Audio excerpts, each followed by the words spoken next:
Yo guys, what is up? Moxsy here with IGN, and today we're going over 10 things I wish I knew before sinking 80 plus hours into Palworld. There's so many things that this game doesn't tell you that I wish I knew to get the best start possible, and today I'm going to be sharing everything that I know with you. Hope you enjoy the video. Let's get right into it. So the very first thing I wish I knew has to do with your stats. Now, every time you level up, you get to put one stat point into your stats. However, you cannot respec your stats until level 43. Once again, I am level 41. I've been playing for over 50 hours and I'm still not level 43. So spending your stats wisely is very important. Now, I strongly do not recommend putting any points into your attack power. I just don't think it's worthwhile. Your pals will be doing so much more significant damage than you are, and you only get +2 attack per point. What I do strongly suggest putting points into are HP, stamina, and weight. I think these are the three most important stats. Now, increasing your work speed is really nice, and it'll help you out in early game. For end game, or once you're a bit further into the game, you're gonna find pals that will work way faster than you ever could, and so I personally did not put any points into work speed. I put all of mine into stamina, max health, and weight. At default, you drop all of your items on death, and I didn't want to die, and I didn't want to die to pals while I was mid-attempt to catch them, because it's pretty frustrating. So HP, stamina, and weight are where I invested my most points. The next thing I wish I knew has to do with pal box placement. Now, building your first base is one of the most important aspects of this game, and picking a great location for it is even more important. Now, when I first started playing this game, I put my pal box just about right here, because I didn't know that if you try and place the pal box near water, you will not be able to build foundation or use the space that the pal box extends to in the water. So basically, my very first base, half of it was wasted by water. You're going to want to place your pal box away from water and ideally on the most flat surface you can.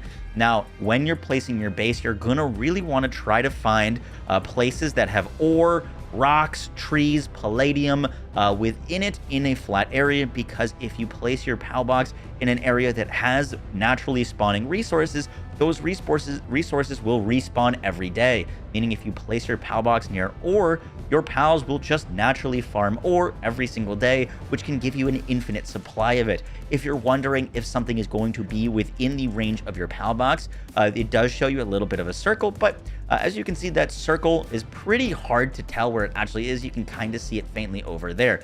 Now, this circle extends 35 meters. So one trick that you can do, let's say I wanted to know if this tree was going to be in, or this tree and this palladium was going to be in my base. I can hover over to my character, place a little marker here. Now, when I place that marker is going to be a marker for where my pal box will extend to, and then I can walk away from that marker, and as soon as I'm at the 35 mark, I wouldn't push it. I try to get it around like 30, but I can place my base here comfortably knowing that that palladium, even though I can't see the circle, and that tree will both be inside the perimeter of my base. So that's just a nice little thing that I wish I knew when I was trying to make my first base. The next thing I wish I knew is placement of workstations. Now, your pals, whatever they're working on, will, once they're done working, need to get food. They're going to constantly be needing to get food. And if you place your food really far away from where your workstations are, it's just going to slow down all of your pals, because they're going to spend a lot of time in transit between where their food is and where they need to be. That's why I recommend placing food pots near basically all of the major workstations, whether that be lumbering, whether that be planting, whether that be using the mill or the grinder. Make sure that they've got food near them. You're also going to want to build chests near where your pals are breaking down resources. As you can see, my Warsect is breaking down some wood here, and I built the chest right near the wood tree. I currently have a bazillion wood, and I've got this much wood because I placed a chest next to the wood tree, meaning that my pals that are going to be working on wood will not need to transport the wood all the way across the entire base. If I start putting wood in a different chest, they're not going to transport it across the entire way.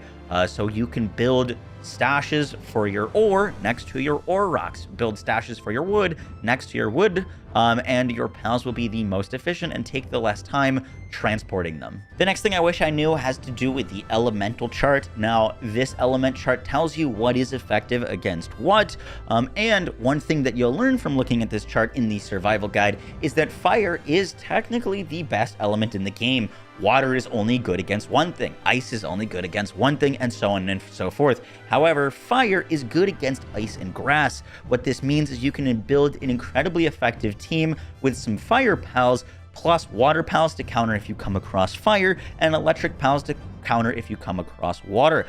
But make sure that you bring a strong fire pal or are prioritizing capturing strong fire pals, because they are technically, by the effectiveness, the best element pals to have at your disposal. The next thing I wish I knew is kind of 2 points. The first being that the fastest way to level up is capturing pals, even capturing low-level pals. The bonus that you get for capturing 10 of a certain pal is massive. You're going to earn even level 41. I'm earning a ton of experience for trying to go for that 10 capture bonus.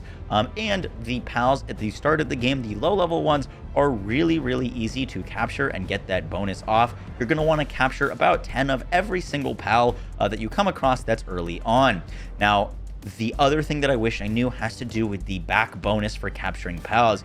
If you go up behind a pal and throw your pal sphere at it, you're going to get a significantly increased chance of capturing it.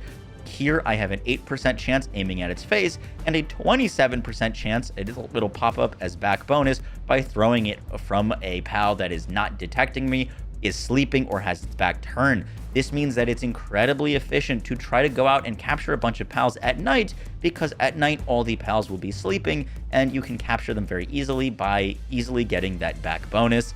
Obviously, if you can't get that back bonus, that is fine, but a lot of the harder pals, even later on into the game, you might have a better chance of throwing at their back while they're unsuspecting versus getting them to really low health.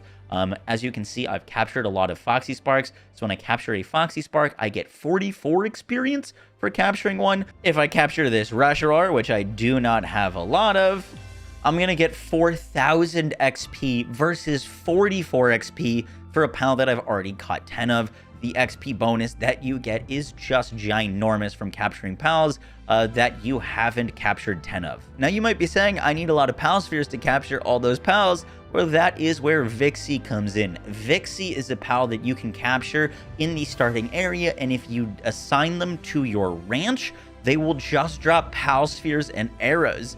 There's probably over 50 pal spheres just here. That's over 34 pal spheres. If I check the box, because my pals will be picking up their pal spheres and dropping them in this box, I haven't touched this, I haven't put anything in here. I have almost 300 pal spheres just chilling, waiting for me when I get back. So Vixys are really important to capture early. They also drop arrows. So when we check this chest, I also have over 100 arrows just for free sitting here from capturing these 2 Vixys and putting them on the ranch. The next thing I wish I knew has to do with your pal condenser.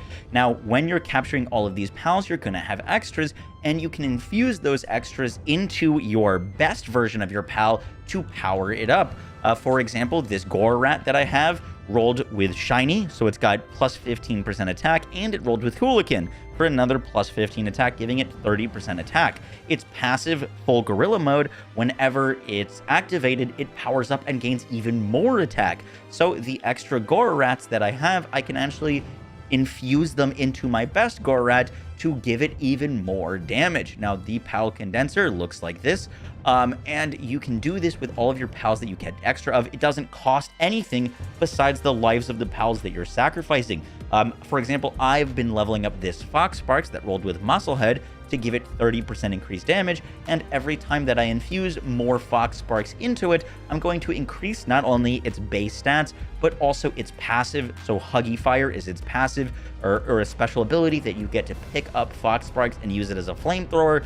If I infuse more Fox Sparks into it, that flamethrower is gonna get more damage, and this goes for all pals that have a damaging ability if you have a damaging ability with your pal, if you infuse or condense more pals into it, you can improve the damage of that damaging ability. The next thing I wish I knew has to do with reviving your pals. Now, if your pals ever happen to die or faint, you have to put them in your box and they need 10 minutes to recover. Now, if you want them back instantly, if it's ever nighttime or your pal's fainted and it's nighttime, or you wait till nighttime, if you put the pal in your party, I don't have a fainted pal right now, but if you put the pal in your party and go to sleep at nighttime, you actually need to fall asleep, the pal will be instantly revived and in your party ready to go and fight more. And the very last thing I wish I knew is how important it is to be marking your map. This game has tons of dungeons scattered throughout it, and the dungeons never ever appear on your map. So if you ever come across a dungeon, they're great sources of getting ancient technology points, which you're going to need for the right side of the skill tree,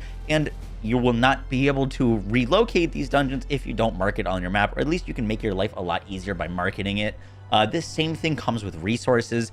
For example, I was just wandering and I found this hill with all of these ore nodes. I can mark it as a mining spot, and now I know that if I'm out of ore or I need to build a base that's focused on ore, this is a really great spot to come, as there's all of this natural spawning ore. This is some of the most I've ever seen in a single spot, and now I've got this marker with the mining, so I know that I can come back here.